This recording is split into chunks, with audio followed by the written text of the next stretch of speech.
Why do you ask me? Amra Bengali is not something that I should respond to. हमारा बंगाली के लिए मेरा एक सिंपल बूथ वर्कर उसको रिस्पॉन्ड करेगा उनका प्रेसिडेंट को। मुझे उनका लेवल में मत लाइए, वो तो बहुत नीचे वाला बात है। এটা কোন রাজনীতি দলের লোকের কাছ থেকে, নেতার কাছ থেকে, কোন ভদ্রলোকের কাছ থেকে এই ধরনের মন্তব্য, এই ধরনের বক্তব্য কেউ কোনোদিন আশা করতে পারে না। রাজনৈতিক দল একে অপরের সমালোচনা করবে, সমালোচনা রাখা হয় কর্মসূচির উপর, তার নীতিমালার উপর, কিন্তু এই ধরনের তুচ্ছ তাচ্ছিল্যভাবে এই ধরনের অপমানকর মন্তব্য আমরা কোনো অবস্থাতে আমরা মেনে নিতে পারি না। এই মন্তব্য শুধু আমরা বাঙালির উপর করা হয়নি, গোটা বাঙালি জাতিকে তিনি অপমান করেছেন আমরা মনে করি। কারণ তার বক্তব্য আমরা শুরু থেকে আমরা লক্ষ্য করছি, ত্রিপুরাতে যখন তিনি রাজনীতি করতে আসেন বলেছিলেন পুইলা জাতি উলু পার্টি, এই হচ্ছে তার রাজনৈতিক দর্শন। এবং এডিসিতে ক্ষমতায় দখলের প্রাক মুহূর্তে আজকে আমরা বাঙালিকে উনি অবজ্ঞা করছেন, কিন্তু আমরা বাঙালির ভয়ে উনি ভীত। উনি বলেছিলেন এডিসির নির্বাচনের সময় যে যদি কাউকে চ্যালেঞ্জ করতে হয়, তার দলের লোককে উদ্দেশ্য করে বলেছিলেন তাহলে আমরা বাঙালিকে চ্যালেঞ্জ করে, সেটা আপনারা জানেন। গত এক সপ্তাহ আগে খুমলুঙে এদের লোকের একটা মিটিং করেছে, তার নির্দেশে নিশ্চয় হয়েছে, সেখানেও আমরা বাঙালি দলকে টার্গেট করে তিনি মন্তব্য করেছে, তার দলের লোকেরা বিশ্রী ভাষায় গালিগালাজ করেছে। এবং গো ব্যাক বাংলাদেশি তো অনবরত বলছে, ত্রিপুরা লাইন চালু করার জন্য, এনআরসি চালু করার জন্য অনবরত চেষ্টা করে যাচ্ছে। তো এখানে যখন আমরা প্রতিবাদী হয়ে উঠেছি, তিনি আমাদেরকে সহ্য করতে পারছেন না। কাজেই এই যে ব্যাপারটা, এটা আমরা কোনো মতে মেনে নিতে পারি না। আপনারা জানেন এই গ্রেটার ত্রিপুরার ব্যাপারে এর আগে আমাদের অনেক কথা হয়েছে, তাদের টার্গেট গোটা রাজ্যের। ওই কালকেও সাংবাদিক সম্মেলনে এই কথাটা তিনি বলেছেন, আমরা যেটা আগে আশঙ্কা করেছিলাম, এই আজকের এই কৃষ্ণনগর, আজকের এই অভয়নগর থেকে শুরু করে সমস্ত এলাকা তারা এডিসি এলাকার মধ্যে ঢুকিয়ে নেবে। তারা সামনের নির্বাচনে প্রতিদ্বন্দ্বিতা করবে, এটা তাদের ব্যাপার, করতেই পারে, অধিকার সবাই আছে, এটা নিয়ে কথা না। কিন্তু তাদের টার্গেটটা কি, লক্ষ্যটা কি, এটা পরিষ্কার হয়ে গেছে, দিনের দিন পরিষ্কার হচ্ছে। গোটা ত্রিপুরায় তারা ত্রিপুরা মতার প্রশাসন কায়েম করবে, গ্রেটার ত্রিপুরা লাইন করবে, সামনে এনআরসি প্রয়োগ করবে, ইত্যাদি ইত্যাদি করবে। যা কিছু করুক এটা তাদের মধ্যে তারা কাজ করবে। আমরা যারা বাঙালি অংশের মানুষ, আমাদের যে সমস্ত আইনের মাধ্যমে আমাদের অধিকার, আমাদের অস্তিত্ব, আমাদের সাংবিধানিক যা অধিকার দেওয়া ছিল সমস্ত শেষ হয়ে আমরা পথের বিক্রি হতে চলছি, যাদের দ্বারা, যে সমস্ত আইনের দ্বারা আমরা এটা কিভাবে মেনে নিতে পারি না। এই ৭৪ বছর আমাদের অনেক সর্বনাশ হয়েছে, কংগ্রেস, সিপিএম, বর্তমান বিজেপি করে, আর বাকি সর্বনাশটা করতে চেয়েছে এবং তীব্রমতা এবং তাদেরকে তীব্রমতাকে যারা সহযোগিতা করছে পেছন থেকে তারা। কাজেই আমরা মনে করি এই তীব্রমতার প্রধানের এই যে বক্তব্য, এর পেছনে শুধু তার মাথা না, অনেকের মাথা বা প্লেন কাজ করছে যে আমরা বাঙালিকে পেছনে সরিয়ে রাখবো। কারণ আগামী দিনে বাঙালি মার খেতে খেতে এখন চেতনা ফিরছে, বাঙালি জাগরণ হচ্ছে। আগামী দিনে বাঙালি তার ঋত গৌরব অধিকার সে আদায় করে নেবেই আন্দোলনের মাধ্যমে, এইটা তারা বুঝতে পারছে।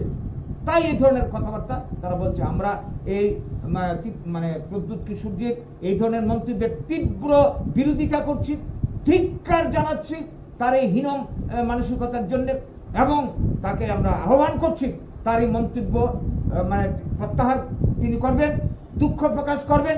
যদি তা না করেন, বাঙালিকে কেউ চোখে আঙুল দিয়ে বাঙালিকে কেউ দমন করে রাখতে পারবে না। পারিনি ইংরেজ, পারিনি ঊর্ধ্ব সাম্রাজ্যবাদ, এটা যাতে এরা ভুলে না যায়, বাঙালির অতীত যাতে তারা মনে রাখে, সেই সঙ্গে তাদেরকে স্মরণ করিয়ে দিতে চাই প্রদ্যুৎ বাবুদেরকে, যে বাঙালি ত্রিপুরার ভূমিপুত্র, যে বাঙালির দৈহিক, বৌদ্ধিক, মানসিক শ্রম এবং অর্থ দিয়ে এই ত্রিপুরা গড়ে উঠেছে, এই অতীতকে যারা ভুলে যায় তারা অকৃতজ্ঞ, অকৃতজ্ঞ। এই গুরুমারা বিদ্যা প্রয়োগ করা হচ্ছে বাঙালির উপর। এই বাঙালিরই না জনজাতিদেরকে এই ত্রিপুরা, ভারত ত্রিপুরা লেখাপড়া শিখিয়েছে, পোশাক পরিচয় শিখিয়েছে, কৃষিকাজ, ব্যবসা বাণিজ্য, রাজনীতি, সবকিছু শিখিয়েছে, সবকিছু তারা ভুলে গেছে। কাজেই এইভাবে চলতে পারে না। আমরা চাই এই ত্রিপুরাতে জনজাতি, বাঙালি সবাই মিলে মিশে আমরা এখানে থাকবো, সমান অধিকার নিয়ে থাকবো। এইটাকে যারা অস্বীকার করে বাঙালি সর্বনাশ করতে চান, তাদের দিন শেষ। বাঙালি জাগছে, আর নয়। সামনের 2023 এরা স্বপ্ন দেখছে ত্রিপুরা দখল করবে মাথা। আমরা বলতে চাই এই রাজ্যের বাঙালিদের কাছে আহ্বান রাখছি, সমস্ত পার্টি, এতদিন আমরা সিপিএম, কংগ্রেস, বিজেপি করেছি, আমাদের বিরুদ্ধে যত আইন হয়েছে একটার পর একটা, জেলা পরিষদ থেকে শুরু করে, সামনের দিনে গ্রেটার ত্রিপুরাল্যান্ড এনআরসি হলে আমাদের ভবিষ্যৎ শেষ। আর এই কাজটা যারা করতে চাইছে, সামনে এগিয়ে এসছে মাথা, তাদেরকে যারা সহযোগিতা করছেন, তারা বাঙালি জাতির শত্রু।